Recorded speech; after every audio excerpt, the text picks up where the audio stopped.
Hey, what's good, Career Catalyst fam? Today I'm checking in from the nation's capital, Washington, D.C. We'll be kicking it with Keith Foxx, the founder and principal of Foxx, a science and technology engineering management and consulting firm. He's also an alum of Howard University. During our time together, we'll learn more about Keith's story, what drives him, and some of his work. All right, so Keith, you grew up in Boston in the 80s and 90s. I know you got stories for days, stud. Like, what was that like? Well, I kind of look at definitely that my life is broken up into two main phases, and we spoke a little bit, but it's before I got shot and after I got shot, you know, it was a big deal. Not exactly when it happened, but sometime after it happened, when I really started saying, all right, you've got to focus. You know, growing up in the 80s, I think that generally things were pretty good, right? Let's see, in the 80s, I was probably going into elementary school, or in elementary school. And I remember somewhere around 1985-ish or so when things started really turning in the city. And when I really started noticing things turning in the city. And around that time, I was in middle school. I went to elementary school in the city, and then my mom let her tell it. She says that I seen you getting into stuff, so they put me in this program called What kind of stuff? Well, I don't know. Come on, let's speak on it. Probably just you know, little things like throwing rocks at trains and stuff like that. Just little boy stuff, right? You know, Amtrak train used to come through, and I just looked at it as a target. So I would do stuff like that and get in a little bit of trouble. You know, I don't know if there was influence from other kids or whatever. The one thing I remember fondly about elementary school, definitely though, is after school every day, I'd go to the Boys and Girls Club, and that was a great situation, great mentors there, and a few knuckleheads probably, but really a great situation there. Then my mom, she sent us to a program called METCO, which ships inner city students out to suburban schools. So I ended up going to middle school in Foxborough. This is before the Patriots were really good. So it was a different experience. We have to get up really early, get on a bus at like 6 a.m. and take a long ride out to Foxborough for middle school education. Don't have a ton of memories about that. I remember I used to play basketball. I was pretty good in middle school. And then my mom said, do you still ball? Oh, I still ball. You still good? Oh yeah, well, you know, I don't dunk as much as I used to, but I can still dunk. I probably dunks and 3-pointers now. That's it, right? Okay. My mom, she said, again, she could see me kind of going a certain way. And I don't remember too many bad things, maybe a couple of fights on the buses or stuff like that on the ride out there. And it really wasn't me. I don't feel like it was me, but it was probably the influence of some of those kids there. And then so she signed me up for a private high school in Cambridge, Mass. And the way she tells it, I cried. I don't remember Tears crying. of joy, you were just like... No. Leaving all my friends and going to a totally different environment, a private high school. So I generally had a good experience there. You know, it was like night and day. During the day, I went out to this suburban campus and mingled with kids that I wasn't very familiar with. And then after that, I went back home to the city. So it was like night and day experience. Did you feel any tension, like leaving like your neighborhood to go to like this very kind of like Tony prestigious kind of school and then coming back home, or like maybe even like not tension, but you're seeing like these two kind of lives, right? Or maybe even like living these two kind of lives. Like what was that like? Well, first and foremost, I think it was a great experience to be exposed to a whole nother lifestyle. I think I balanced it pretty well. I still enjoyed the city life much more than probably what was going on at that school at the time. Just city life was just more exciting. It just felt more energy, more excitement. And then most of my friends were still in Boston going to public school, so that part was missing. But I did have a great mentor in high school, Mr. Lewis Bryant. He was the only black teacher there, And of course, he taught wow. African American studies, and he was the basketball and football coach. Right. But that's why he was also the dean too. Yeah, right. You know how that goes. Yeah. And his office became like the hangout spot for all the black students there. Yeah. But, it was just definitely a refuge at that location. Okay. And so when you were in high school and perhaps even middle school, like what kind of subjects were you kind of like vibing with? So in high school, middle school, I barely remember any courses, to be frank with you. But in high school, definitely the African American Studies course. I generally was an artsy person. I appreciated some of the arts courses, some of the courses that had to do with psychology. Math, I did okay in, but when I look back at now, I'm not sure my math teacher was a very good teacher. Because I know that math actually is a great subject when you're being taught effectively. So, but also I don't think I vibed well with like history for all different types of reasons. I just didn't believe it. I really always had a problem with history, and in English, that version of history. Yeah. Like, and it didn't quite happen that way, but yeah. Yeah, and to that point, my dad is a Native American.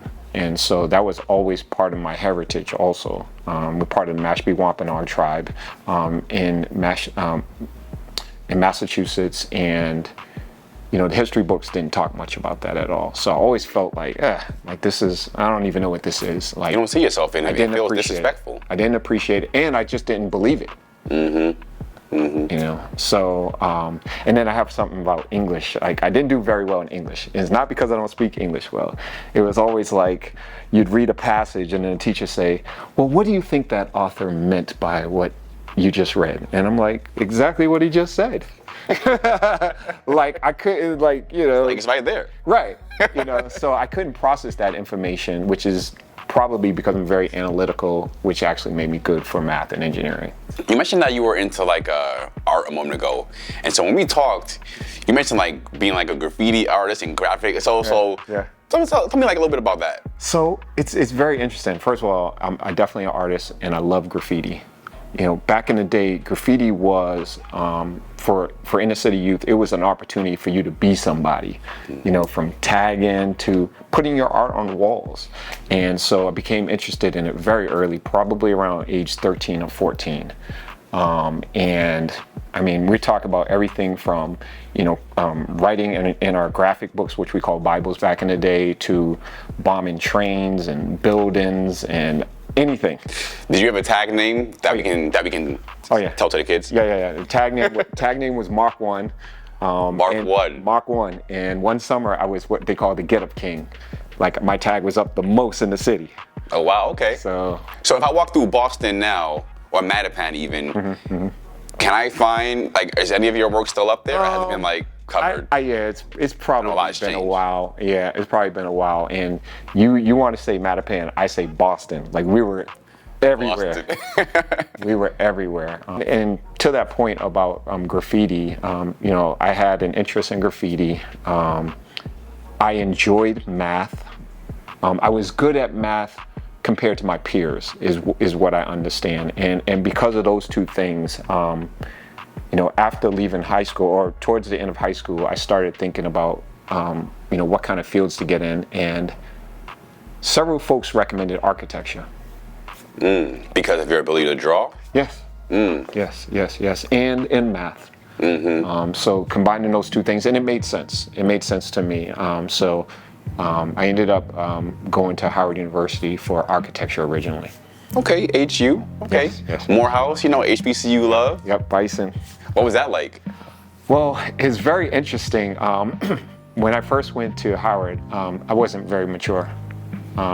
So part of me, were any of us, you know what I'm saying? Right. So it took me a while to really understand the opportunity that was there. I think just like most people, when I first got to campus, it was a big party for me. Oh yeah. And I brought everything from Boston to the campus, and had a lot of fun before I really started buckling down on my studies there. Okay. And so you studied architectural engineering or design, or like what was your major? When I first arrived, my major was architecture. Okay. And I stayed in the architecture program for about a year and a half.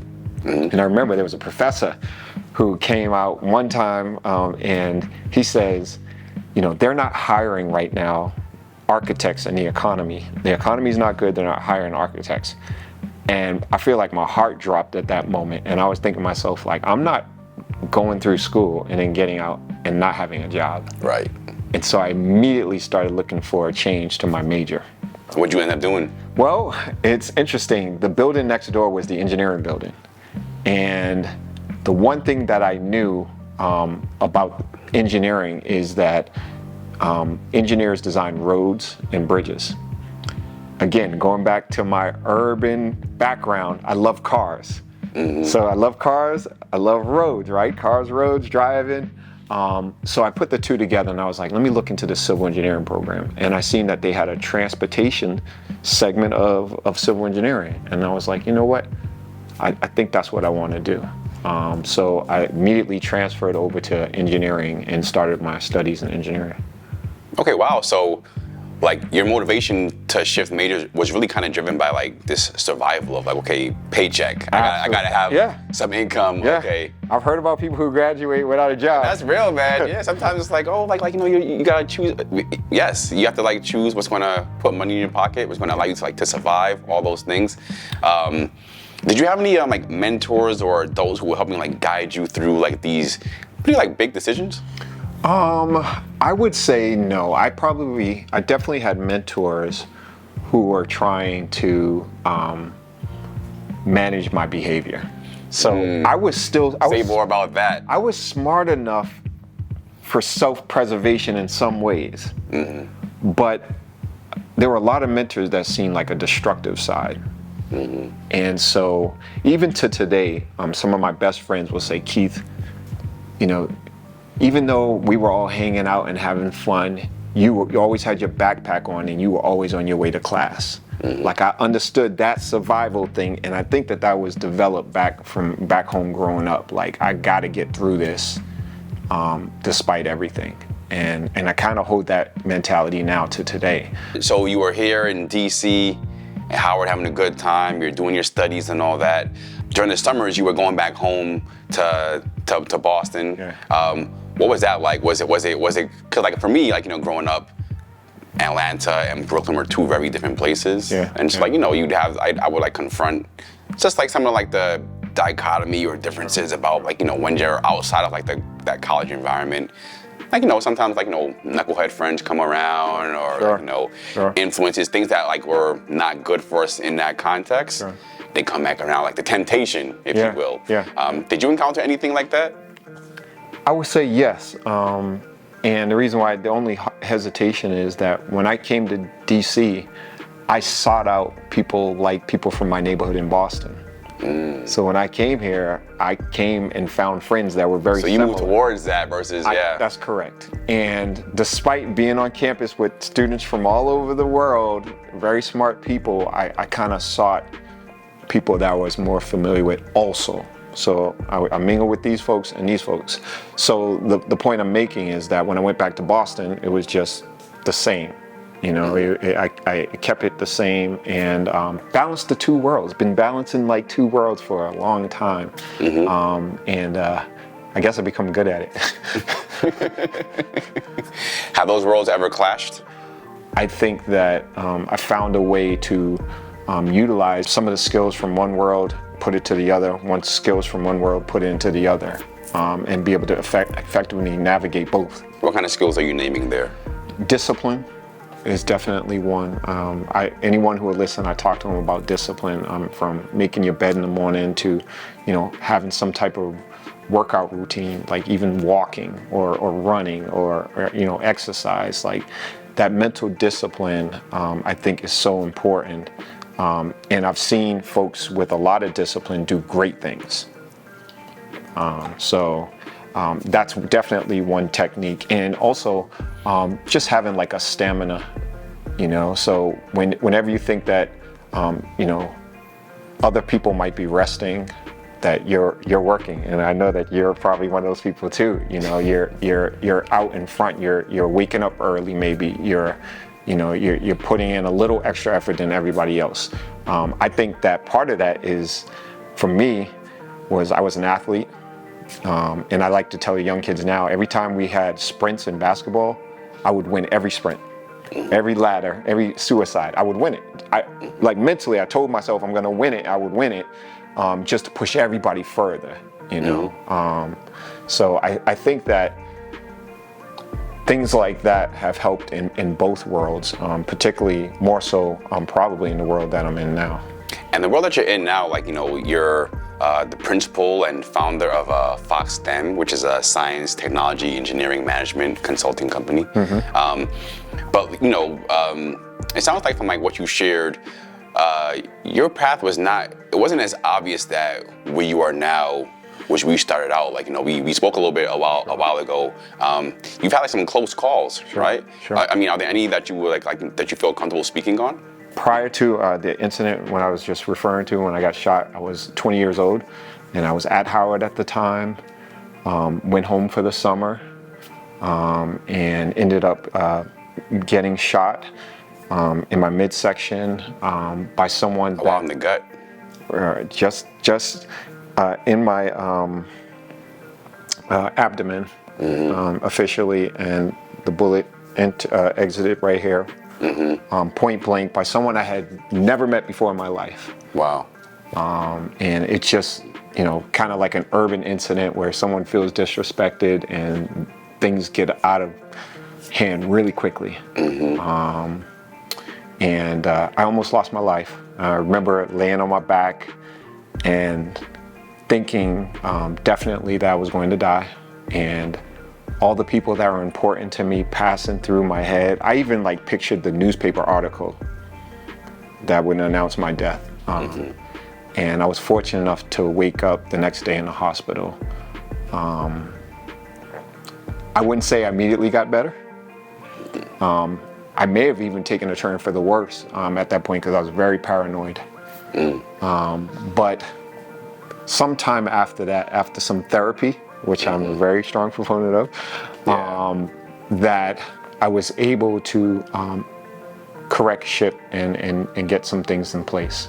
Yeah, and that's real. I mean, thank goodness that you're, that you were able to receive the medical treatment that you needed, Sure. and the physical and the mental, Sure. right? You mentioned therapy a moment ago, and that's something that we often don't talk about. Oh my especially goodness. In our communities. There's a lot of value that comes through having opportunities to talk with people about Sure. What we're wrestling with and all that. So kudos and props to you for having the strength and the knowledge to go about seeking help for yourself, for sure. And so let's pivot a little bit. Sure. Foxx STEM. Yeah. So tell us a little bit more about that. Foxx STEM is an engineering consulting company, and we focus on infrastructure projects, mainly transportation. We dabble a little bit in energy and also in water. We like to say we're engineering with a soul. So I know, it kind of ties into a pretty big announcement that you recently had.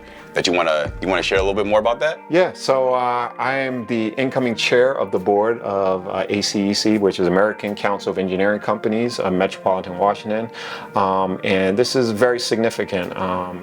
This opportunity is not lost on me. I think that I'm looking forward to serving as this chair. And ACEC, just for those who don't know, is an organization that represents the business of engineering. So, we don't talk a lot of math and everything like that, but we make sure that people know about the business side of engineering, which is very, very important. And so, in my role as chair, I'm not looking to change too many things, just tweak a few things. And my focus will definitely be equity and inclusion. Nice. And so the business of engineering. Right. Did you have to go to school for that as well? No, I think that I was probably mentored pretty well through some of the jobs that I've had in the past that have allowed me to understand the business of engineering. And so it's probably the best training would probably be outside of experience business school. So right now we're in Washington, D.C. Yeah. Major intersection. It's almost I can feel the energy coming off the road. It's almost like a living organism, right? I love the city. So as a civil engineer, this is like your jam. So like, what are we seeing right now? Well, this is a perfect intersection because there's a lot of features here that were designed by a civil engineer, or by engineers in general. Some of the first things that come to mind when I'm looking at an intersection like this is safety. Safety for pedestrians, people who are walking, people with their families, young children, older folks. Also thinking about bicyclists in the city and scooter riders. Some of the features that immediately stand out, the crosswalk. In this particular situation, you may have seen different types of crosswalks. This one has heavy white lines. And basically that's a warning to some of the motorists, some of the car drivers that there's a lot of people walking through here, and so keep your heads up. It gets your attention. Another feature in this intersection where we're talking about pavement markings or paint is the bicycle lane, the green line that is dashed and going through the intersection. Of course, that also alerts motorists that there are bicyclists coming through here, so keep your head on a swivel. Some of the other components here, you have your ADA ramps, which we are designed for people with disabilities. Also people with perhaps baby carriages or other things with wheels, and those are designed with a specific slope so that it's easy to navigate. Some of the other things you might see here, we've got inlets that capture water, perfectly placed at the intersections. So this road has a grade that's been designed, a slight grade. You can't even see it with your naked eye, but the road has a 2% slope down towards the gutter to make sure that the water clears the road. That's designed by an engineer. Some of the other features that stand out to me here is the concrete bus pad. So you have the black, what we call asphalt, blacktop in the city, you might call it that, and then you have the concrete, which is the white here.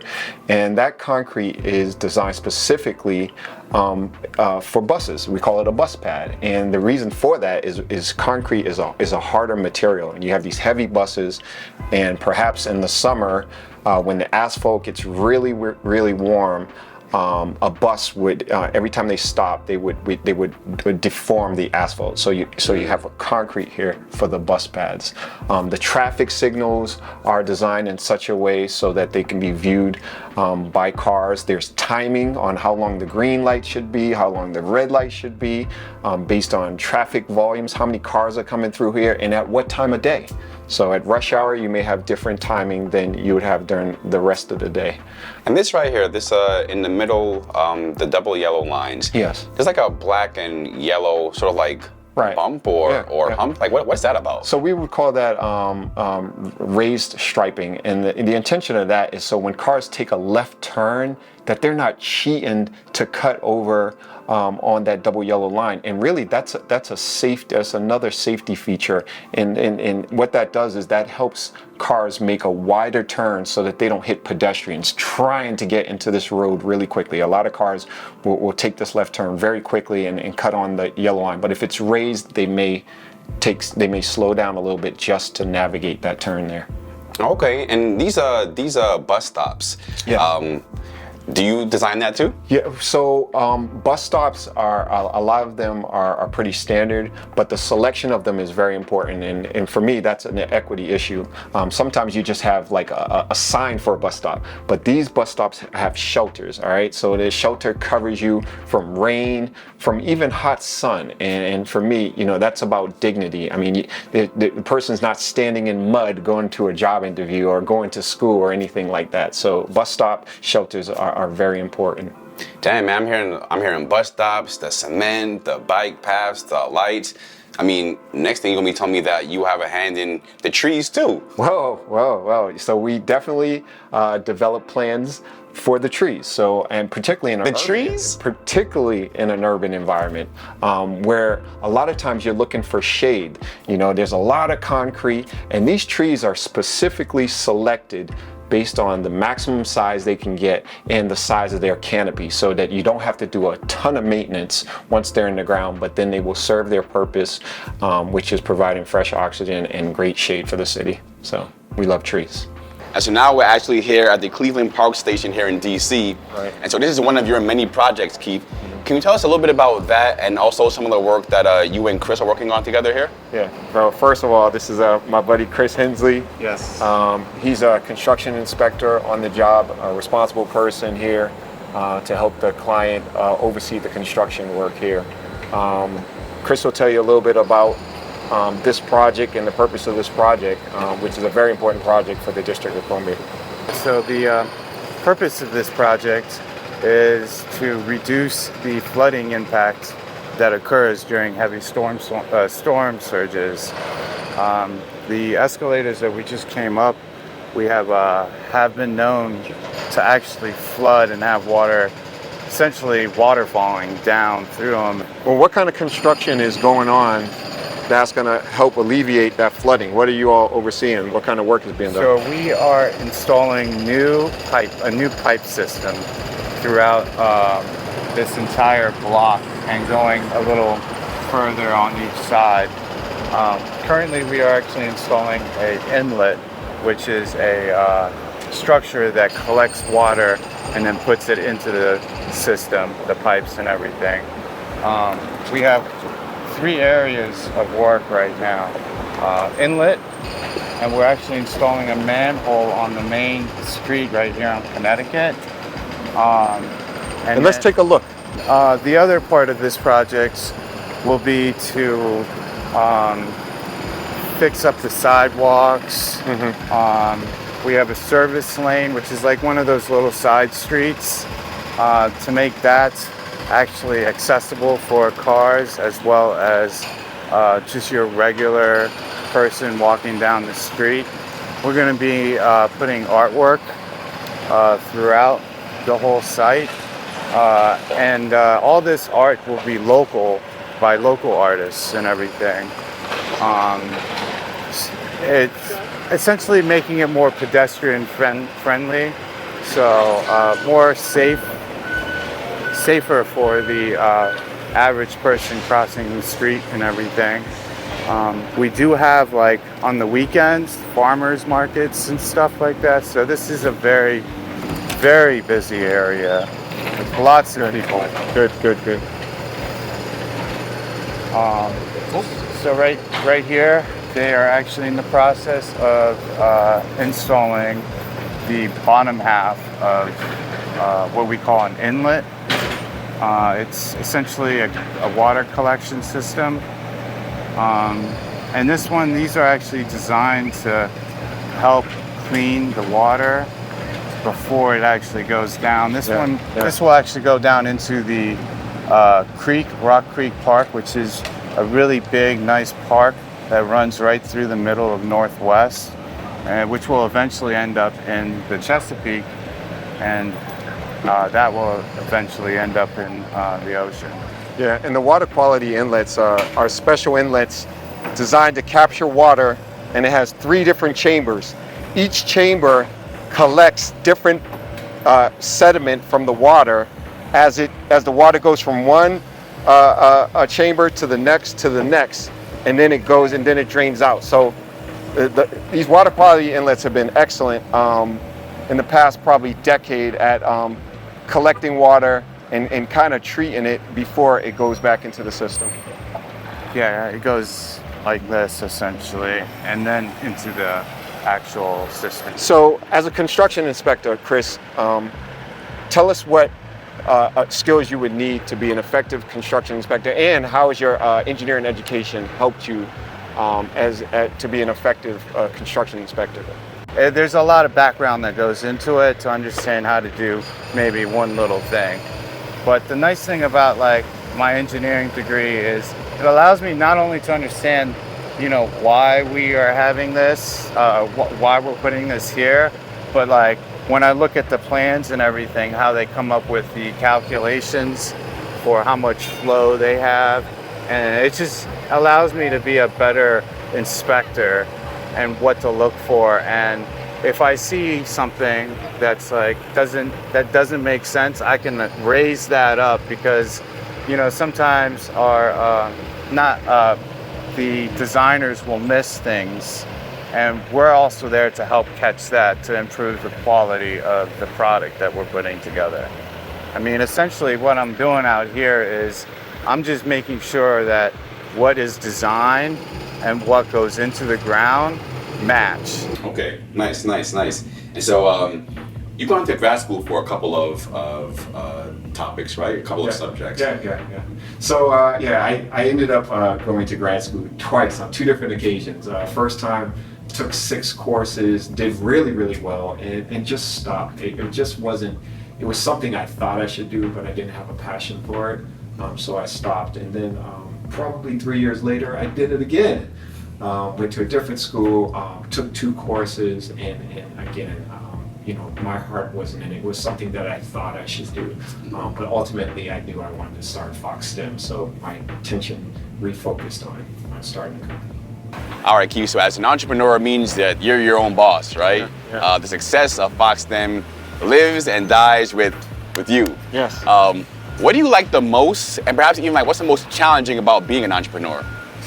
I would say one of the most challenging things is just your balance in your time, because sometimes your success is directly related to how much time you put into it.